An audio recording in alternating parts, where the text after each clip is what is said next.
Let's talk about toxic traits amongst personal trainers. Before we get going here, what would I consider a toxic trait? I would say these are common behaviors or a pattern of behaviors seen amongst personal trainers that hinders their ability to grow, which leads to them talking negatively about colleagues or the field, and might lead to them ultimately leaving the field of personal training. Now, this video is based on my 18 plus years of working in the fitness industry, working in boutique gyms, small gyms where I had to rent space, and even big box gyms, and seeing how trainers interacted within their environment with clients and colleagues. What I would like to throw in early, what are traits that you have seen that hinder personal trainers' ability to grow? Throw that in the comments, or after this video, throw one in that you think was missed. Now, why this video? Being a personal trainer, it can be a great career. It can be a lucrative one too. If you learn all the things that help you build a career, build a client list, build your monthly revenue, those are things that are essential to this field.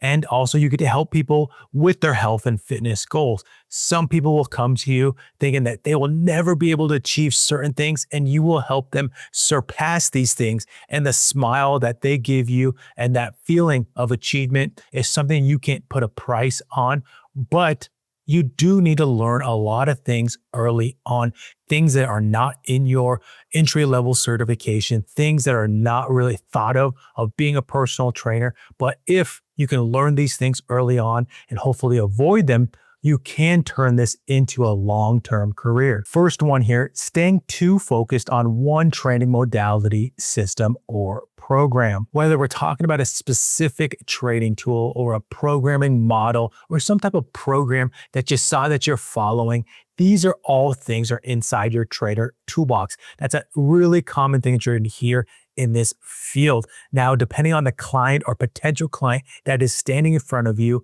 you might need to bust out different tools at different times in order to achieve the outcomes that you are looking for. There are a lot of different systems out there. Consume as much of it as you can.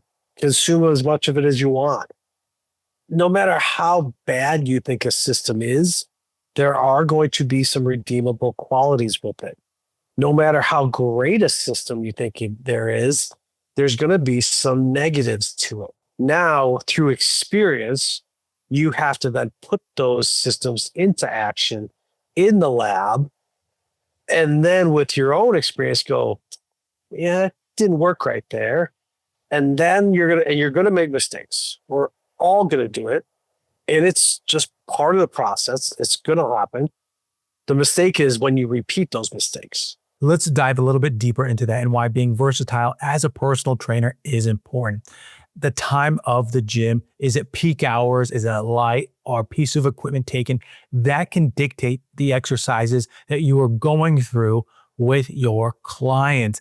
Now, let's say that you are trying to program something with the TRX ripstick. If you know what I'm talking about, here's an example here, that there is this long stick that's attached to a band that gains its tension as it's further away from the base. If you know what I'm talking about, you can start painting that mental picture there. Well, let's say it's peak hours at the gym. Another trainer or a member is using the ripstick, and all of a sudden you're on your feet. You're thinking, oh, what can I do that's similar, has a similar training effect, is fun, depending on how you want to utilize it. Now, this ripstick, you could do full body movements that mimic, maybe it's a golf swing, it's a lacrosse throw, or you can do moving shuffles and do different types of swings with them. Really versatile, really fun.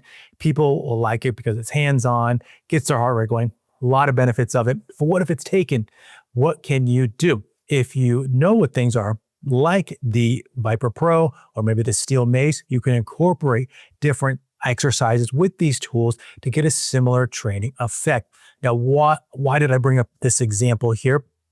Because these are more tools in your trainer toolbox. Being able to be flexible, being able to think on your feet, these are important things of being a personal trainer. So being able to quickly say, oh, that is taken. Let me switch to one of these other exercises, these other training tools, and pull out a different tool in my trainer toolbox is a really important factor of succeeding as a personal trainer. Let me give you a tip on how you can expand your knowledge base for a relatively cost-efficient way, and that is going to a conference. The conference owners, they did not come to me and say, hey, Tyler, throw this in your video.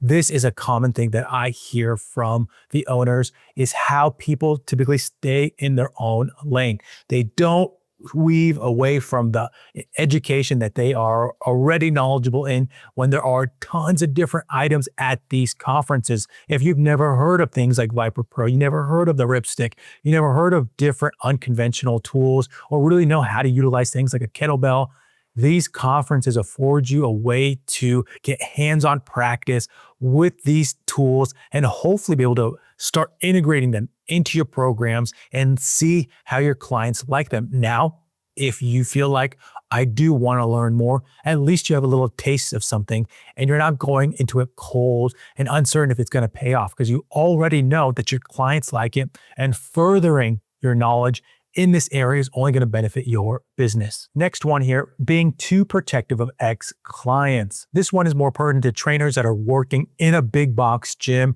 with multiple trainers on staff. It's important to remember that clients, they have different interests. They move on, they stop training, they pick up training, and you do not want to hinder another trainer's ability to make money. If it is okay with that client that has sessions, or they want to work with a different trainer, they want to purchase sessions with a different trainer, you cannot step in their way and say, I already have dibs on them, they were my client, when they already want to move on. Now, I have gone through this, and what I would recommend is bring the fitness manager into the equation. Go speak with them, share all the details, make sure they are up to speed. He or she will likely go speak with the other trainer, make sure they get their side of it, and make sure that nobody feels like they are getting the short end of it. Now, a next level step that I would recommend for this is if you are the trainer that is going to be working with somebody that used to work with a different trainer, maybe get a gift card for that other trainer just to smooth things over, or maybe keep in the back of your head, hey, I'm going to owe you something.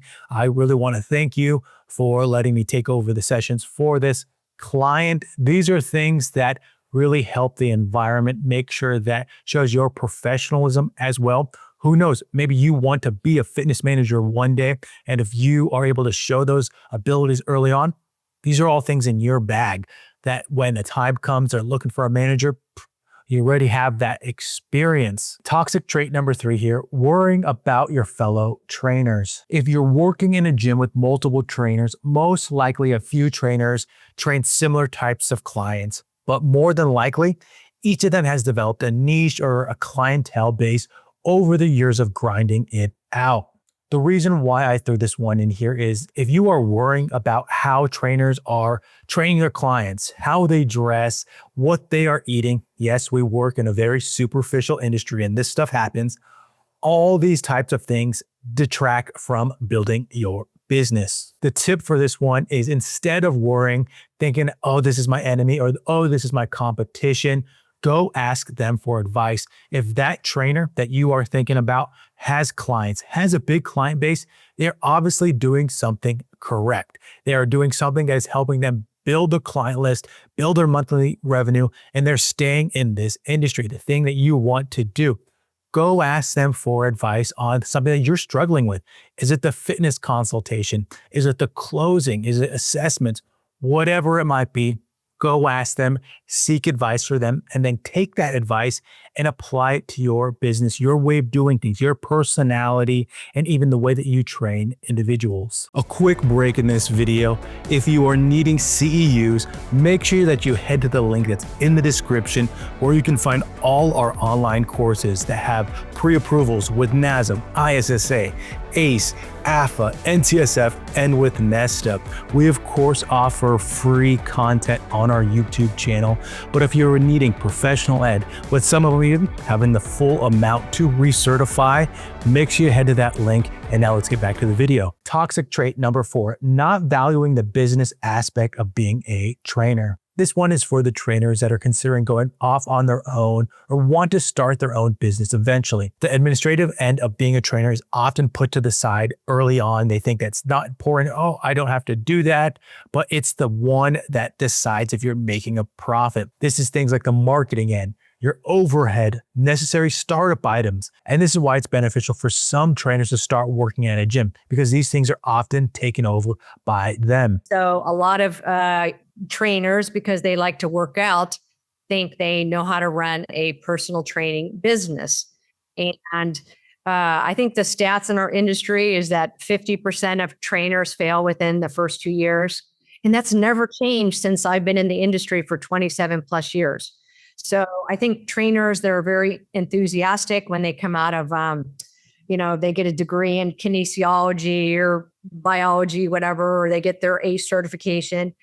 And I don't want to market. Well, your phone's not going to ring. And now you could go work for a gym for sure, and they'll do all your marketing and do everything, but you're going to get a tiny portion of the fee because they're doing the marketing, giving you all the equipment and everything else. If you want 100% of that fee, then you need to go and do, the marketing. And what I would recommend for this one is to go ask somebody that runs a small business really well. See how they handle their admin side. Does this have to be somebody inside the fitness industry? Absolutely not. There are things like merchant processing, website items, marketing things that they can share that will 100% relate to what you do with personal training. Ask them, have questions ready, and you will be surprised how much they are willing to share. One more piece I want to throw in for this one is there's not always one way of doing things. You will see companies that market themselves as the all-in-one solution for running a PT business and pay lots of money to be the first company you see when researching on a search engine. There are plenty of low-cost solutions or things that you can utilize to help you save money right off the bat. Being a personal trainer can be great. It can be a fulfilling career, working with clients that are looking to get to that next level, but you really need to understand the business and sales fundamentals. You need to understand the role of being a personal trainer. It's things that are not inside your certification course. It's things that you have to learn hands-on, use your personality, use your soft skills really early on. Think about it. A $800 certificate, if that's what you paid for your ticket into this profession, do you really think that that is going to set you up for longevity? You have to put more tools inside your toolbox, different items that you can pull out whenever needed, depending on the client sitting in front of you. That is it for this video on toxic traits of personal trainers. Remember to drop a comment on something I missed or something that you think can help somebody get that next level as a personal trainer.